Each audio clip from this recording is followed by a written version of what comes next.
جال کو ڈپلیکیٹ نے دبا دیا.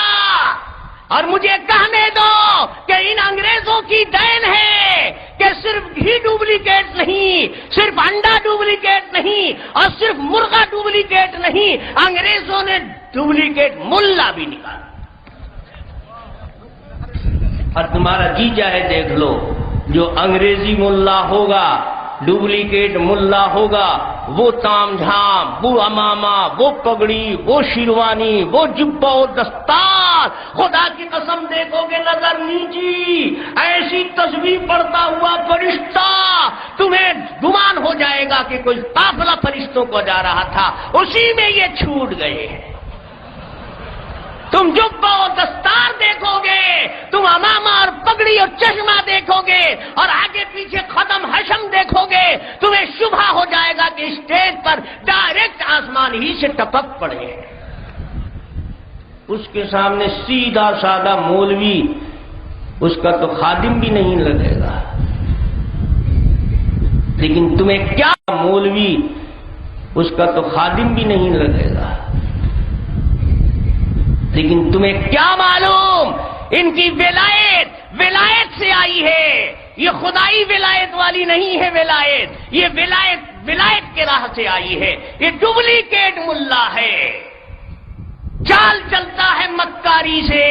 تھوکے گا تو معلوم ہوگا کہ ایک دم سنبھل کر سنت کے مطابق تھوک رہے ہیں. اندھیرے اجالے میں موقع ملے گا تو چوکے گا بھی نہیں. خلاف شرع کبھی شیخ تھوکتا بھی نہیں، اور اندھیرے اجالے میں چوکتا بھی نہیں. ڈپلیکیٹ. اب ملا ہی ڈپلیکیٹ بنا کر اتفاق کر لیا ہوتا تو شاید قوم کم گمراہ ہوتی. پیر بھی ڈپلیکیٹ، سیدھا سادھا سنت کے طریقے پر زندگی بسر کرنے والا. ویسا پیر اب کہاں ملتا ہے؟ اب ملتا ہے تو کون اس کو گھاس ڈالتا ہے؟ اب تو ایسے مکار اور تام جھام والے، مکر و زور والے، فریب والے پیر گھوم رہے ہیں، مت پوچھو. میں کیا بتاؤں اور کتنوں کے پتے بتاؤں. ہمارے جھارکھنڈ میں جنگل پہاڑ کا علاقہ ہے. بیچارے مسلمان اسلامی تہذیب و تعلیم سے بھی ناآشنا ہے. وہ پیروں کی بہت ہی سرسبز و شاداب چراگاہ ہے. وہاں ایک پیر صاحب سالانہ گشت کرتے تھے. بہت پہنچے ہوئے تھے، بہت پہنچے. صرف مردوں ہی تک نہیں، عورتوں تک ان کی رسائی تھی. اتنے پہنچے. ان کی ولایت اور بزرگی دیکھیے کیسی ڈرامائی تھی. شیروانی کے پاکٹ میں چینی کی چند پڑیاں رکھتے تھے. جب کہیں حضرت کا ورود ہوتا تو مریدین اور معتقدین بیچارے بڑا اہتمام کرتے. ہمارے حضرت پیر روشن ضمیر تشریف لا رہے ہیں. کچے مکان کے لیے اگر قیام گاہ تجویز ہو جاتی، اسے لیپ پوت کر صاف ستھرا کر دیتے. پختہ کمرہ ہوتا تو نئی چورا گردانی اور تازہ قلعی کر دیتے. اب اس میں پیر صاحب کا قیام ہوتا. پیر صاحب تشریف لاتے تو مت پوچھئے، کاروائی آتے ہی شروع کر دیتے. جال اور مکر و زور کی ابتدا قدم رکھتے ہی فرماتے.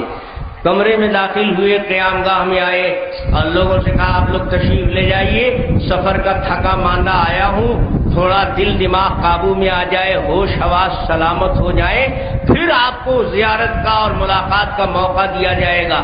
ابھی آپ سب تشریف لے جائیں. سب کو باہر کر دیتے، کمرہ اندر سے بند کر دیتے.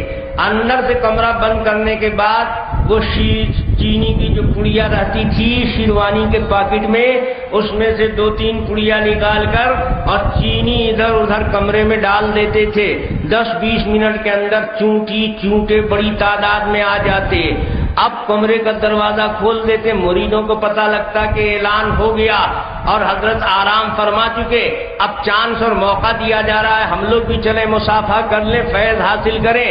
وہ بے تحاشا کمرے میں داخل ہوتے، پیر صاحب ڈانٹتے، کمینے، عقل کے اندھے، تمہیں کوئی تمیز نہیں ہے، تم سمجھتے ہو کہ میں تمہارا ہی صرف پیر ہوں، ابھی میں آیا ہوں، اس علاقے میں جتنے میرے جنات مرید تھے ان کو بھی اطلاع ہو گئی ہے، وہ سب کے سب دیکھو چونٹی چوٹے کی شکل میں آئے ہوئے، بھاگو یہاں سے کمینے۔ لوگ کہتے ہیں واقعی پہنچے ہوئے بزرگ ہیں، چونٹی چوٹے کی شکل میں حضرت کے جنات مرید آ رہے ہیں، آنکھوں سے دیکھ رہے ہیں، یہ لیپا پوتا صاف ستھرا کمرہ تھا، یہاں نہ کوئی چونٹی نہ چونٹا تھا، حضرت کے تشریف لاتے ہی جوب در جوب چونٹیوں کے قافلے اور چونٹوں کے ہجوم، یہ واقعی جنات آ رہے ہیں۔ اب کیا پوچھنا ہے، بھیڑیا تھسان، رسی پکڑ پکڑ کے، گمچھا پکڑ پکڑ کے سب پہنچے جا رہے ہیں۔ پیر صاحب کا ایک تو ان کے بھی ابا جان تھے، مکرزور میں ان سے بھی کئی ہاتھ آگے۔ اس نے کاروائی کیا رکھ کر رکھی تھی، ریڈیم جانتے ہو نہیں جانتے ہو؟ نہیں جانتے ہو؟ اب تو ریڈیم کی تسبیح بھی نکل گئی ہے، اندھیرے میں تسبیح ہاتھ میں لے کو چماچم کرے گی نہیں کرے گی؟ ریڈیم کو کیمیکل کے ذریعے سے انہوں نے عطر میں ملا لیا تھا، اور ان کے دلال لوگ تبلیغ کرتے تھے یہ اتنے روشن ضمیر ہیں، نورانی پیر ہیں، نورانی، یہ جہاں رہتے ہیں وہاں کسی لائٹ اور بتی کی بھی ضرورت نہیں ہے، دن کے اجالے میں کیا دیکھو گے ان کی روشنی اور ان کا نور، رات میں دیکھ لینا، رات میں فرشتے بھی حیرت زدہ ہیں ان کی نورانیت پر، اور رات میں حضرت عطر مل لیتے چہرے پر اور ریڈیم اس کے ساتھ ساتھ چہرے پر مالش ہو جاتا، چما چم دما دم کرتا، اور لوگ کہتے واقعی ایک دم فرشتے پہنچے ہوئے، اب اس کا دامن نہیں پکڑیں گے تو کس کا پکڑیں گے، اور دامن پکڑ کر کے سب جہنم تک پہنچ جاتے تھے۔ پیر بھی پہنچا ہوا اور مرید بھی پہنچے ہوئے، مارا ان انگریزوں نے ڈپلیکیٹ بلی بنا دیا۔